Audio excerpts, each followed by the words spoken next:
শেষবার আরেকবার আপনারা হলে গিয়ে দেবী চৌধুরানী দেখবেন, ভালো লাগবে আপনাদের। অনেক অনেক শারদীয় শুভেচ্ছা, অভিনন্দন এবং অনেক অনেক ভালোবাসা রইল।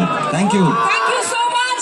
দেখা হচ্ছে 26শে সেপ্টেম্বর এই দেবী পক্ষে Debi Chaudhurani. Love you all. অশেষ অশেষ ধন্যবাদ প্রসেনজিৎ দাকে।